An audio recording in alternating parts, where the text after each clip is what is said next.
Hello people. SM के अंदर में चैप्टर 3 है। चैप्टर 3 के अंदर में प्रोडक्शन स्ट्रेटेजी है। प्रोडक्शन स्ट्रेटेजी के अंदर में एक पॉइंट है सप्लाई चेन स्ट्रेटेजी, जो आपके लिए इंपॉर्टेंट हो सकता है। अलग से वीडियो रिकॉर्ड कर रहा हूं, ध्यान से देखिएगा।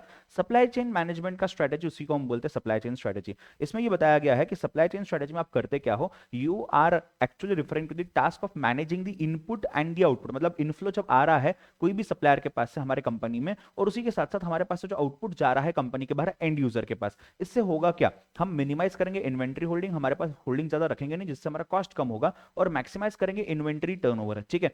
इसमें जब मैं मटेरियल को मूवमेंट करने की बात करता हूं, रॉ मटेरियल लेकर के आना और फिनिश गुड्स लेकर के जाना, जो लॉजिस्टिक्स ही बहुत बड़ा कंट्रीब्यूशन आ जाता है, जिसके कारण आप जब भी एंड यूजर के पास चीजें लेके जाते हैं तो आपका कॉस्ट जो लगता है इनपुट्स परचेस करने का, वो भी इसी फंक्शन के अंदर में आ जाता है। उसका ट्रांसपोर्टिंग कॉस्ट वो भी उसी उसके अंदर में आ जाता है।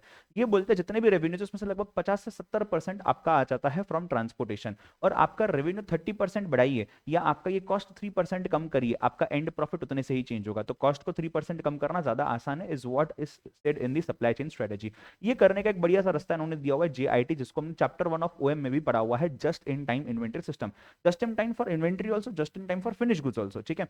तो मैंने कुछ परचेस किया, इनपुट आ गया just in time before I started the production, और मेरे लिए कस्टमर डिलीवरी लेने के लिए आया है, तो मैंने जस्ट इन टाइम उसको डिलीवरी कर दिया, जस्ट इन टाइम बना करके दे दिया जस्ट बिफोर द डिलीवरी। ठीक है। यहाँ पे देखिए ये बोलता है, ये क्लेम करता है कि हमारा इन्वेंटरी होल्डिंग कॉस्ट तो रिड्यूस होता ही है, कि वेयर हाउसिंग करना, स्टोरेज करना, एक्सेट्रा। वॉलमार्ट का एग्जांपल दिया है, आप इस मोमेंट पे इग्नोर कर सकते हो। जीआईटी बोलता है कि यार ये वर्किंग कैपिटल की नीड रिड्यूस करता है। क्यों रिड्यूस करता है?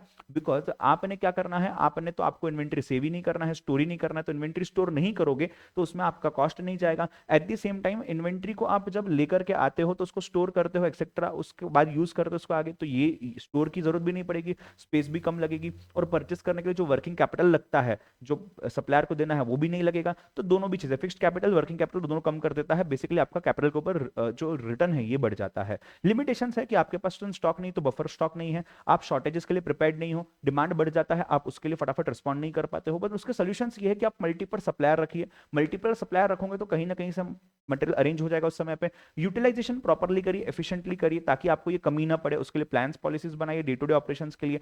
एंड लास्टली आपने क्या करना है, जीआईटी या फिर ये जो पूरा आपका सप्लाई चेन है, इसको एक बड़ी ऑर्गेनाइजेशनल एक्टिविटी कंसिडर करिए, ताकि उसके लिए भी प्रॉपरली कंट्रोल्स बनाए जाए।